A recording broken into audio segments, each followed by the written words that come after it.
Ladies and gentlemen, today I stand before you not just to speak of a woman, but to highlight a global disgrace, a tragedy in silence. Aung San Suu Kyi has long been regarded as one of the most powerful symbols of democracy and peaceful resistance in the modern world. Born into the legacy of her father, General Aung San, a revolutionary hero who played a key role in securing Myanmar's independence, Suu Kyi embraced her role not through violence, but through resilience and moral strength.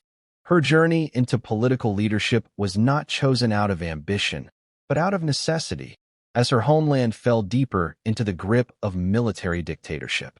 In 1988, when a massive pro-democracy uprising swept across Myanmar, Suu Kyi emerged as a unifying voice for the people. While the streets were filled with protests and the regime responded with brutal force, she called for change using the language of peace. Her party, the National League for Democracy, NLD, gained immense popularity, and despite the military suppression, Suu Kyi remained a beacon of hope for millions. Even when placed under house arrest for nearly 15 years over a 21-year period, she never called for violent rebellion. Her unwavering commitment to nonviolence won her global recognition, including the Nobel Peace Prize in 1991. She became the face of Myanmar's democratic aspirations, and her image, calm, composed, and dignified, became a symbol not just for her country, but for resistance movements around the world. Suu Kyi represented the idea that moral authority could challenge military might, and that the power of one individual's voice, backed by truth and justice, could shake the foundations of a dictatorship. Her story inspired countless people across the globe, from oppressed citizens in authoritarian regimes to students studying political philosophy. She was not just a leader, she was a movement. On the morning of February 1, 2021, the fragile hope of democracy in Myanmar was shattered as the military, known as the Tatmadaw, launched a sudden and calculated coup d'etat. The armed forces stormed into power, detaining key political leaders, including Aung San Suu Kyi, President Win Myint, and members of the National League for Democracy, NLD, just hours before a new parliamentary session was set to begin. This violent and unconstitutional seizure of power marked the end of a decade-long experiment with democratic reform. The military justified its actions with claims of widespread electoral fraud in the November 2020 general elections that the NLD had won in a landslide. Despite a lack of evidence and international observers verifying the credibility of the election results, the generals rejected the will of the people. The coup was not just a political maneuver, it was an act of defiance against democracy itself. The consequences were immediate and severe. Overnight, Myanmar was plunged into a state of emergency. Internet services were disrupted, news media were censored, and mass arrests began.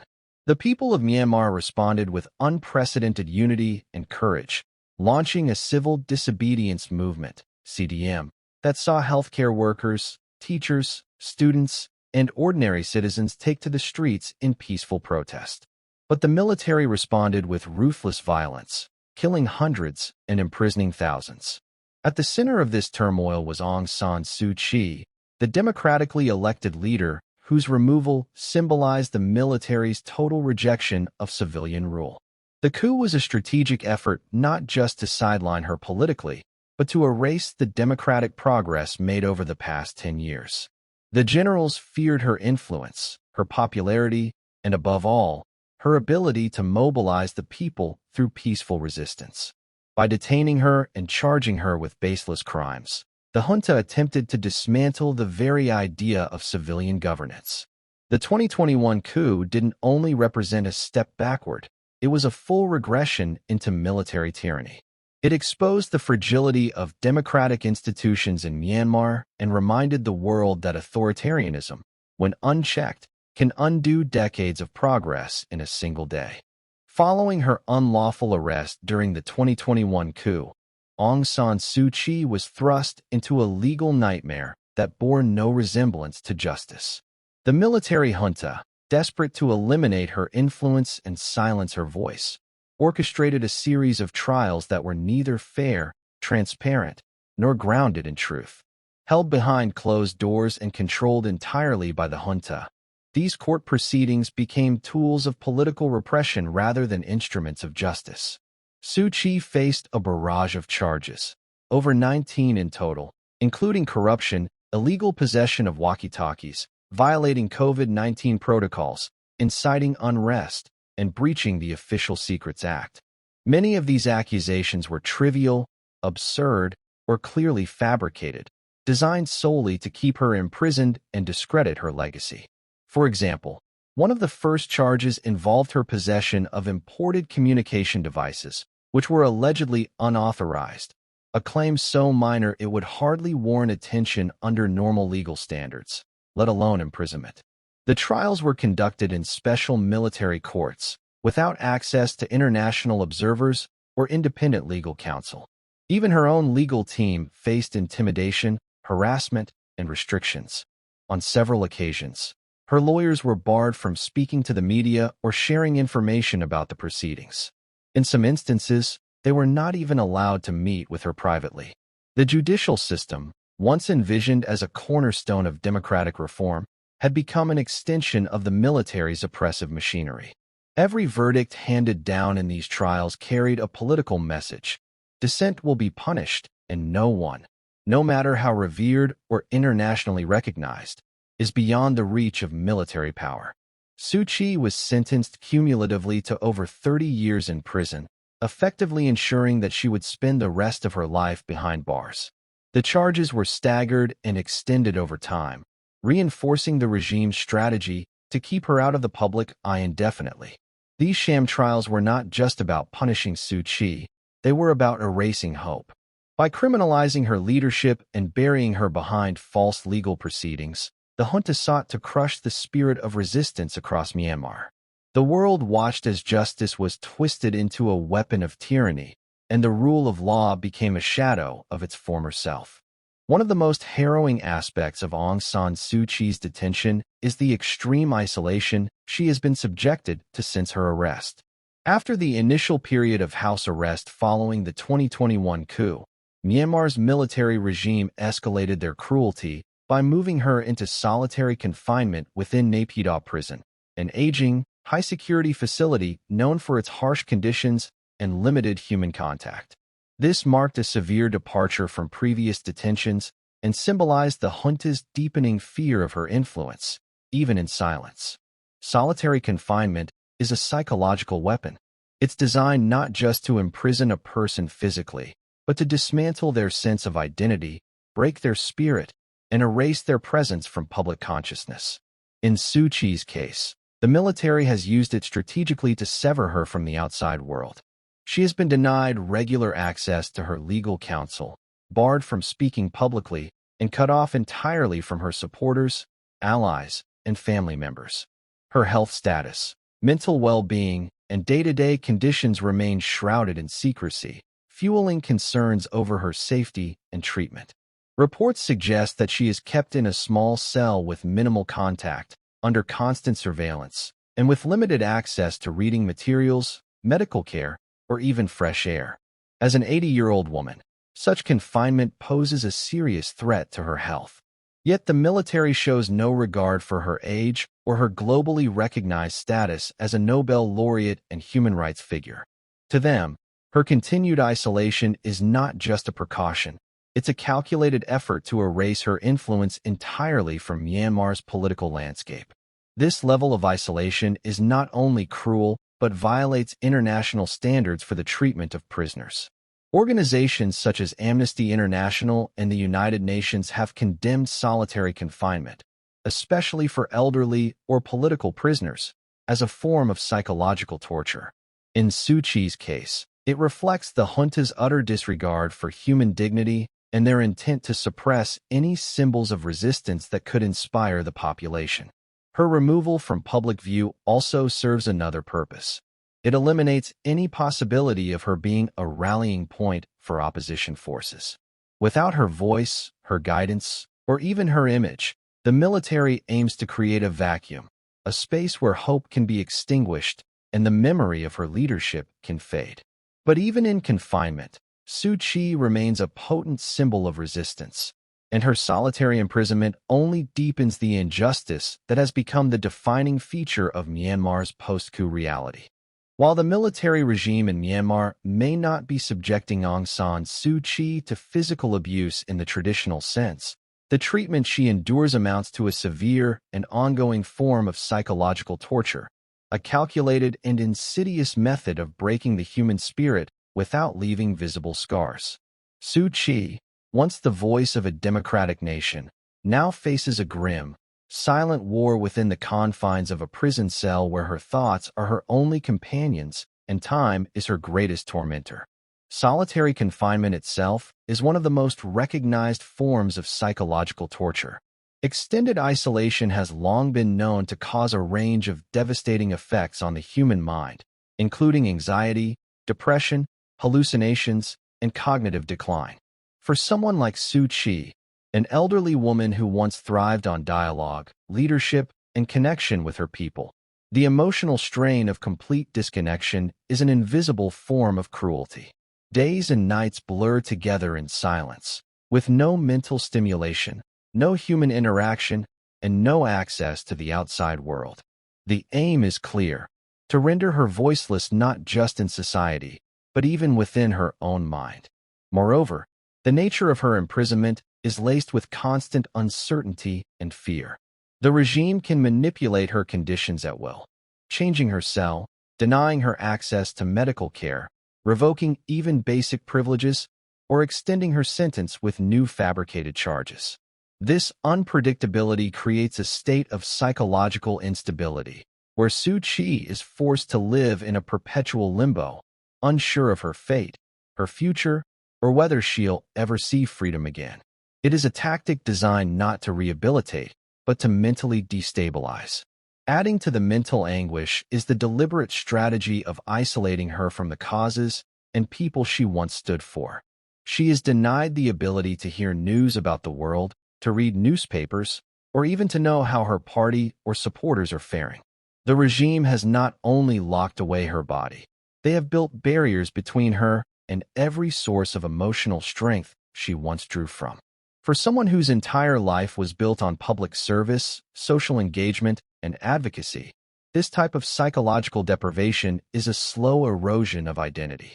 The military knows well that a martyr is dangerous, but a forgotten prisoner can be erased. By breaking her mind rather than her body, they seek to dismantle her legacy, silence her message, and ensure she cannot rise again as a leader or inspiration.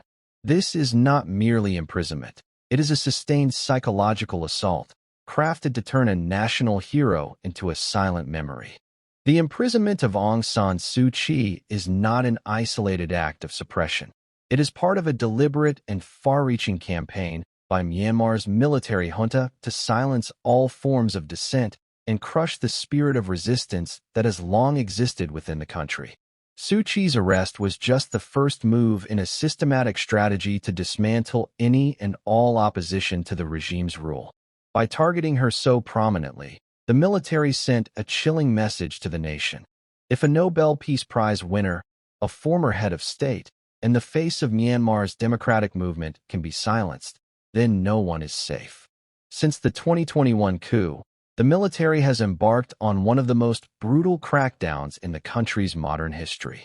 Tens of thousands of people have been arrested: activists, journalists, artists, students, teachers, monks, and everyday citizens, many of whom were involved in peaceful protests or voiced support for democracy. Hundreds have died under mysterious circumstances while in custody, while others have been tortured during interrogations or sentenced to death in closed-door military trials. The junta is not just attacking organized opposition, it is targeting the very idea of opposition itself. Suu Kyi's silencing is particularly significant because of the powerful symbolism attached to her name. For decades, she represented hope, resilience, and the possibility of peaceful transformation. Her voice was a rallying cry, her words capable of inspiring nationwide movements. To the military, she embodied everything they feared: a legitimate and beloved leader with the moral authority to challenge their control. By imprisoning her, They hope to decapitate the leadership of the democratic movement and leave it directionless. But the suppression doesn't stop with leaders. Media outlets have been raided, shut down, and forced underground. Independent journalism is now virtually non-existent, with reporters facing threats, imprisonment, or exile. Internet access is frequently restricted or cut off entirely in certain regions, making it difficult for activists to organize or even for citizens to know what's happening in their own country. Surveillance and censorship have become the norm. Even speaking out on social media or wearing a symbol associated with resistance can lead to arrest.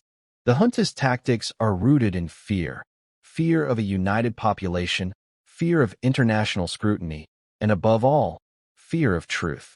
By eliminating voices like Suu Kyi's, they aim to control the national narrative, suppress hope, and instill a sense of helplessness among the people. It is not just about punishing individuals. It's about creating a culture of fear where silence becomes the only perceived path to safety. Through a mix of violence, legal manipulation, and psychological warfare, Myanmar's military is attempting to erase dissent from the national conscience. And in doing so, they are turning the country into a place where democracy, freedom of expression, and basic human rights are not only endangered, they are being systematically destroyed. As the military junta in Myanmar continues its brutal crackdown on democracy and human rights, one of the most disappointing and troubling aspects of this crisis has been the global inaction in holding the regime accountable for its crimes. Despite the gravity of the situation and the overwhelming evidence of human rights abuses, the international response has been tepid, fragmented, and ultimately ineffective. Myanmar's ongoing suffering is not just a tragedy for its people, but a damning indictment of the international community's failure to act decisively in the face of injustice. In the early days following the coup, there was widespread condemnation from governments around the world. The United Nations, the European Union, and countries such as the United States imposed a series of targeted sanctions aimed at the Myanmar military leaders and their financial networks. However, these actions have been largely symbolic, failing to bring about any real change on the ground.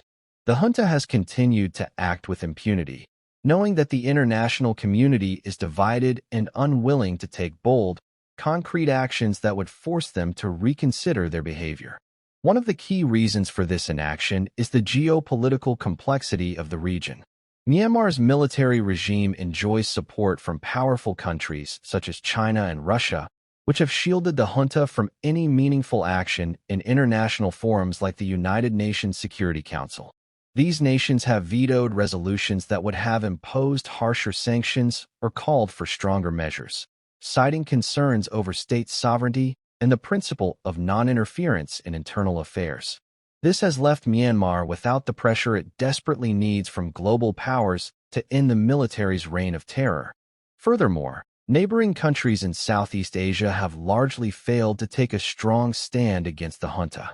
The Association of Southeast Asian Nations, ASEAN, in particular, has been criticized for its weak and ineffective response. Although the organization has made statements condemning the coup, its efforts to mediate the situation have been largely unsuccessful, and it has been hesitant to take any action that would risk upsetting regional relations. The lack of a unified and robust regional response has allowed the military junta to continue its violent repression with little concern for international consequences. At the same time, many Western governments have focused on symbolic gestures, such as diplomatic condemnations or aid restrictions, without pursuing more aggressive measures like a global arms embargo or the expulsion of Myanmar from international organizations. Economic sanctions, while important, have not been enough to break the junta's resolve, as Myanmar's military leadership has continued to exploit economic and military partnerships with countries that have few concerns about human rights. The lack of coordination and urgency among the international community has left Myanmar's suffering largely unaddressed and allowed the junta to weather the storm. In some cases, there has been an outright lack of political will to intervene. The global community's reluctance to take action has often been framed by fears of destabilizing the region further or provoking a larger confrontation with Myanmar's military backers. But in the face of grave injustice, this hesitation has only prolonged the agony of millions of people living under a brutal regime. Myanmar's pro-democracy activists and citizens, including those who risk their lives every day to protest the junta, are not asking for military intervention. They are asking for meaningful international solidarity, diplomatic pressure, and concrete steps to isolate and delegitimize the regime. Ultimately, the international community's failure to act decisively is not just a failure of diplomacy, it is a failure of humanity. By allowing the junta to act with impunity, the world is sending a message that oppression, violence, and the crushing of democratic movements will go unpunished, as long as the perpetrators are strategically important or have powerful allies. This inaction is not just an abdication of moral responsibility. It is a betrayal of the millions of people in Myanmar who continue to risk everything for their freedom and democracy. Aung San Suu Kyi's legacy is a complex and multifaceted one, marked by both triumph and tragedy, by hope and by disappointment. As Myanmar's most iconic and influential political figure in recent history, her story is intricately woven into the fabric of the country's struggle for democracy. However, the way in which her legacy is remembered and understood is shaped not only by her years of leadership and sacrifice, but also by the crushing reality of her current imprisonment and the moral challenges that have emerged in recent years. Suu Kyi's rise to prominence was meteoric, and her struggle became symbolic of the broader fight for democratic change across authoritarian regimes in Southeast Asia and beyond. She was not only the daughter of a national hero, General Aung San, but also an embodiment of the peaceful resistance and moral courage needed to overcome the entrenched military dictatorship that had ruled Myanmar for decades. Her house arrest in the 1990s, which lasted for 15 years, captured the world's attention and earned her the Nobel Peace Prize in 1991. Throughout this period, she stood as a symbol of unwavering determination, fighting for justice and peace with her calm, articulate leadership. Her leadership of the National League for Democracy, NLD, was marked by an unshakable belief in the power of nonviolent resistance. When Myanmar's military regime finally began to loosen its grip and allow for democratic elections in 2015, it was Suu Kyi's NLD that emerged as the undisputed victor. This marked the first time in decades that Myanmar experienced a shift towards civilian rule. Suu Kyi's election as the de facto leader of Myanmar was seen as a historic moment not just for Myanmar, but for the entire global community that had supported her long-standing campaign for freedom. It felt as though Myanmar was finally stepping into a new era of hope. However, this legacy was tarnished in the years that followed. As Suu Kyi assumed a leadership role in government, she found herself navigating an incredibly difficult and often contradictory landscape. Despite her previous advocacy for human rights, the most controversial chapter of her tenure as a leader was her handling of the Rohingya crisis. The military's violent crackdown on the Rohingya Muslim population in 2017, resulting in thousands of deaths, mass displacement, and widespread accusations of genocide, tested her global reputation.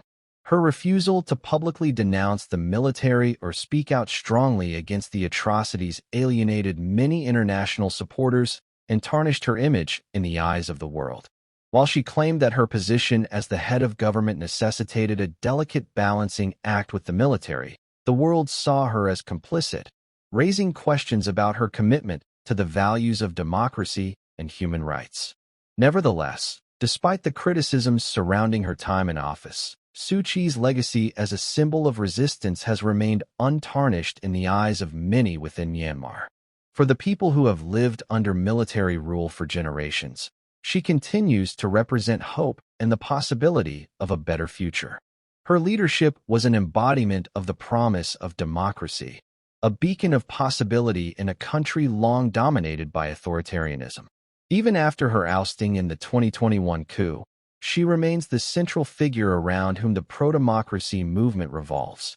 Her influence, while suppressed, is far from extinguished. The junta's attempt to erase her from the political landscape through her imprisonment has only reinforced her role as a symbol of resistance and defiance. While Myanmar remains under military rule, the people's yearning for democratic freedoms has not faded. The coup and the subsequent efforts to imprison Suu Kyi have galvanized a new generation of activists, students, and ordinary citizens who continue to fight for the ideals that Suu Kyi once championed.